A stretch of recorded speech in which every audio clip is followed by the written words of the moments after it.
everyone, welcome back to my YouTube channel. So today we are going to study about cells of immune system.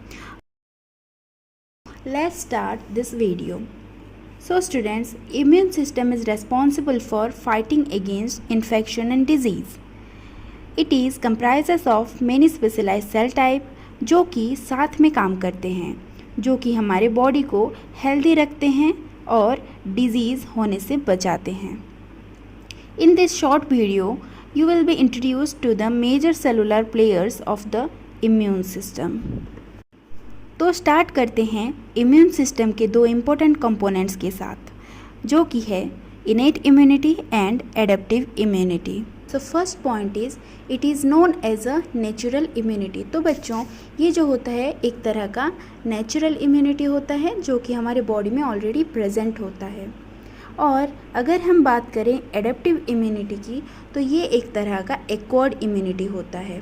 Okay, life time में जिसे धीरे धीरे करके हम acquire करते हैं.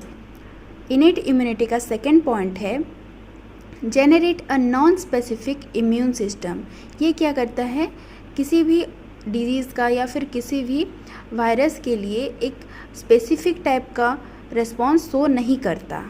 अब बात करते हैं एडेप्टिव इम्यूनिटी के सेकेंड पॉइंट के बारे में.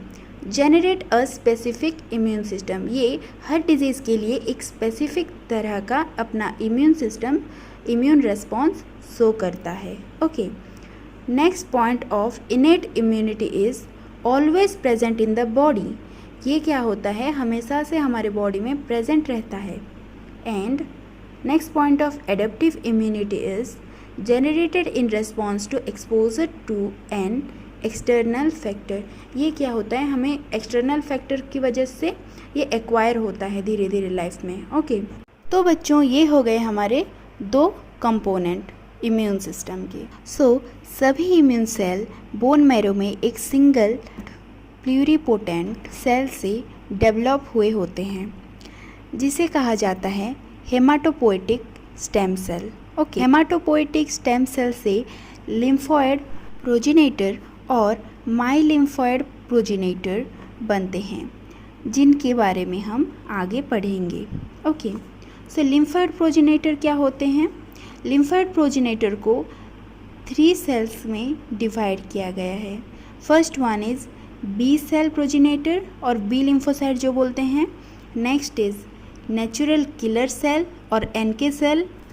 And third is T lymphocyte. Okay, तो पहले बात करते हैं हम बी लिम्फोसाइट के बारे में, और जिसे कहा जाता है B cell progenitor. Okay, so इसके दो टाइप्स होते हैं, जिसे कहा गया है memory cell, plasma cell. Okay, so memory cell क्या करता है, it enhances protective immunity against previously encountered pathogens.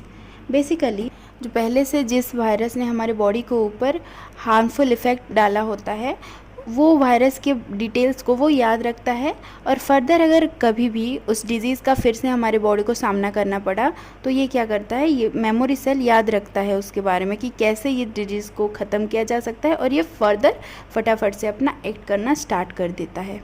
Okay, next बात करते हैं हम प्लाज्मा सेल की. प्लाज्मा सेल में क्या होता है, यहाँ पर इम्यून सेल होते हैं जो कि एंटीबॉडी को जनरेट करते हैं, यानी कि एंटीबॉडी सिक्रेशन करते हैं, जो एंटीबॉडी एडेप्टिव इम्यूनिटी का महत्वपूर्ण कंपोनेंट है. ओके, अब हम पढ़ेंगे नेचुरल किलर सेल के बारे में. तो बच्चों, नेचुरल किलर सेल होता क्या है, they possess innate ability to recognise and kill various cancerous cell. Okay, basically ये क्या करते हैं बच्चों, ये कोई भी सेल जो कि इन्फेक्टेड है या फिर इन्फेक्टेड नहीं है, ये वो पता लगा लेते हैं, और उसी सेल को ये एक्ट करेंगे, जो सेल इन्फेक्टेड होगा उसी को जाकर ये किल करेंगे. Natural killer cell act as a first line defence against viral infection and tumour cell. Okay, ये क्या करता है, फर्स्ट लाइन डिफेंस तो करता है किसके अगेंस्ट बच्चों, against tumour cell and viral infections. Okay, then they can distinguish between infected and non-infected cell. जैसे कि मैंने आपको पहले बोला कि ये क्या कर सकते हैं, ये पता लगा सकते हैं कि कौन सा सेल इन्फेक्टेड है और कौन सा सेल इन्फेक्टेड नहीं है. ओके, अब बात करेंगे हम टी सेल के बारे में। T lymphocytes mature in thymus and are responsible for cell mediated immunity. That means ये जो टी लिम्फोसाइट्स होते हैं, जो टी सेल्स होते हैं ना, वो मैच्योर कहाँ पर होते हैं? थाइमस रीजन में मैच्योर होंगे। और ये किसके लिए रेस्पॉन्सिबल होंगे बच्चों? ये सेल मीडिएटेड इम्यूनिटी प्रोवाइड करने के लिए रेस्पॉन्सिबल होंगे। ओके, अब हम टी सेल के कुछ इम्पोर्टेंट टाइप्स के बारे में बात करेंगे, जो कि है memory T cell. Okay, next है cytotoxin T cell and third one is helper T cell. Okay, so पहले बात करते हैं मेमोरी टी सेल के बारे में।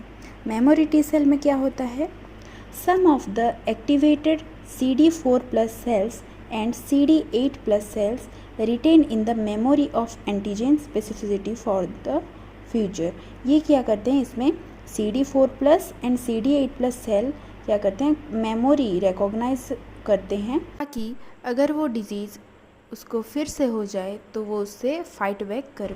नेक्स्ट है cytotoxin cell.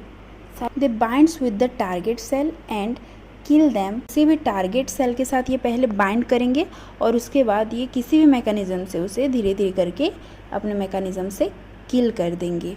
Okay, next is helper T cell. Okay, helper T cell को TS सेल भी बोला जाता है। TS cell secrete various cytokines which activates B cell to secrete antibody. ये क्या करता है? बहुत तरह के साइटोकाइंस को ये सीक्रेट करता है, जिसकी वजह से ये क्या करेगा? फर्दर जो साइटोकाइन को सीक्रेट कर लिया इसने, वो साइटोकाइन जाकर बी सेल को एक्टिवेट कराएंगे ताकि वो एंटीबॉडी सीक्रेट कर पाए। ओके, तो बच्चों आज हमने पढ़ा लिम्फोसाइट्स और लिम्फॉइड प्रोजेनेटर्स के बारे में। So in our next video we are going to study about myeloid progenitor. Okay, thanks for watching. Do like, share and subscribe for more video.